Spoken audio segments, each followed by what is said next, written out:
tout a commencé par une aventure humaine et l'envie de faire bouger les choses. À la fin des années 80, c'est Antoine Vaccaro qui donne l'impulsion de départ de ce qui deviendra l'Association française des fundraisers. Lors d'un voyage d'études aux États-Unis, il découvre l'ampleur du métier de fundraiser. À son retour en France, son envie de développer le fundraising est bien présente, mais il se heurte encore aux mentalités et préfère dire à sa mère qu'il est docteur chez Médecins du Monde plutôt que fundraiser. Au même moment, de l'autre côté de l'Atlantique, Thomas Harris, fundraiser accompli, décide de traverser l'Atlantique à la voile pour prêcher sa bonne parole de professionnel sur le vieux continent. Sa rencontre avec Antoine va changer les choses et le club des fundraisers va voir le jour. Nous sommes alors en 1991.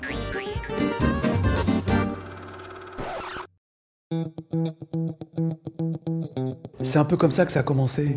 C'est l'arrivée d'un Américain fundraiser de métier qui débarque en France après avoir traversé l'Atlantique en bateau sur son voilier et qui est venu évangéliser les professionnels du secteur associatif pour leur montrer qu'il existait bien une grammaire de la collecte de fonds qui était adaptable à notre pays. Allez, on y go. Et c'est vrai que quelqu'un comme Antoine Vaccaro va être un précurseur, un visionnaire et va impulser en fait différents mouvements comme celui de la voie privée. Et c'est en travaillant sur cette ligne rédactionnelle qu'il est venu l'idée de cette bande de copains qui écrivaient un journal ensemble, de se dire mais est-ce qu'il ne faudrait pas professionnaliser un peu plus notre métier. Ça me semblait naturel, bien entendu, de contribuer à la professionnalisation du secteur et de se mettre autour d'une table pour voir ce qu'on pouvait faire pour avancer.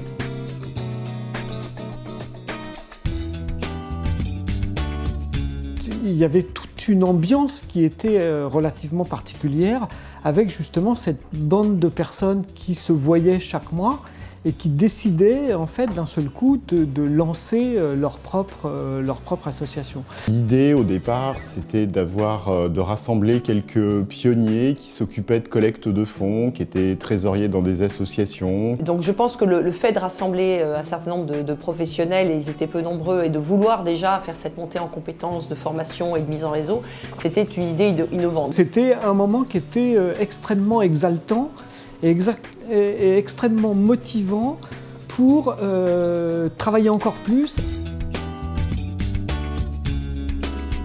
L'AFF a accompagné ce mouvement, lui a donné un visage, lui a donné un nom et a vraiment aussi aidé à professionnaliser ce mouvement. Je crois que pour moi, une anecdote, en fait, ça a été déjà le nom qui a été trouvé, Club des fundraisers. Pour la première fois, on prononçait ce mot fundraiser, c'est-à-dire qu'on définissait un métier. Avant la création du club, on ne nomme pas cette profession, elle n'existe pas.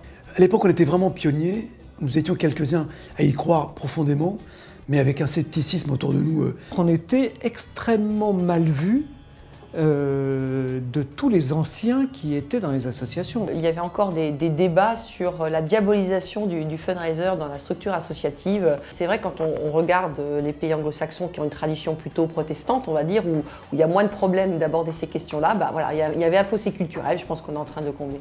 Très vite, en fait, on a eu la perception que les questions déontologiques allaient être au cœur et au centre du développement de cette profession.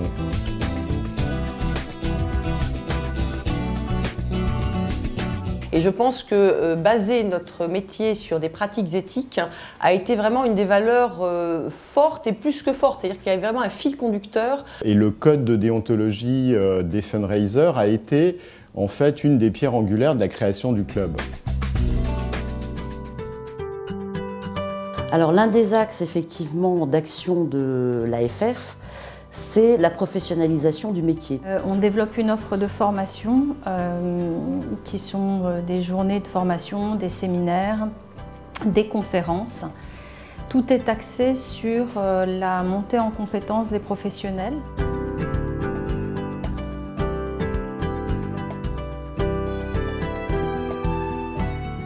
Il y a par ailleurs mis à disposition des fundraisers un certain nombre d'outils, par exemple le site internet, la newsletter et un journal indispensable qui s'appelle aussi Fundraising. C'est une vraie structure professionnelle, c'est une vraie, c'est une structure qui apporte réellement au métier. L'AFF effectivement considère le fundraiser comme un passeur de générosité et un constructeur de générosité. C'est un métier qui touche à l'argent, qui touche à des missions d'intérêt général, donc l'aspect éthique est très important.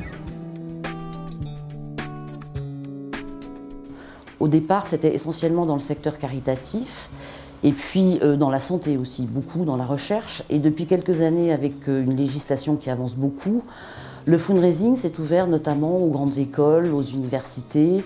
Les hôpitaux vont également avoir besoin de collecter des fonds. Et aujourd'hui, alors qu'on est dans une société qui a de plus en plus de besoins dans beaucoup de champs, dans beaucoup de domaines, du social, de la culture, de l'enseignement, on a besoin de fundraisers qui soient convaincants.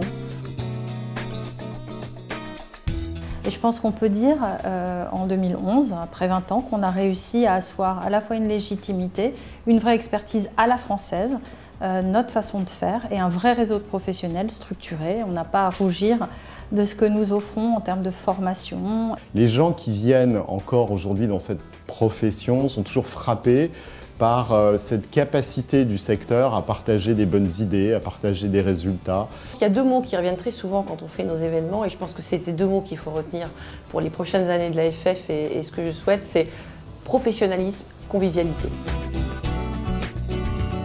Donc je pense que le rôle de rassembleur, pour moi, est une mission essentielle, au-delà de la formation, est une mission essentielle de l'AFF. Ce qui est important, c'est que l'AFF aujourd'hui, c'est vous, c'est le réseau, c'est les professionnels.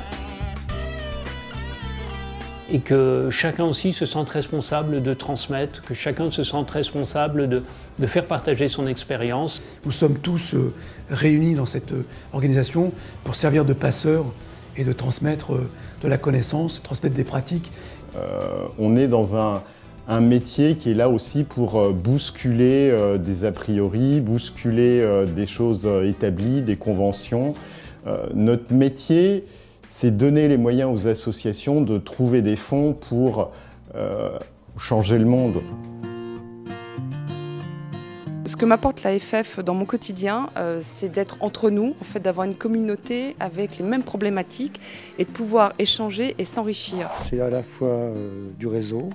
Puisque cela permet de rencontrer d'autres professionnels, c'est toujours très convivial. Moi, j'y trouve beaucoup d'informations, beaucoup de partage d'expériences. Et donc on a tous à apprendre les uns des autres. Alors joyeux anniversaire à l'AFF. Bon anniversaire l'AFF. Joyeux anniversaire à l'AFF. Happy birthday à l'AFF. Bon anniversaire l'AFF.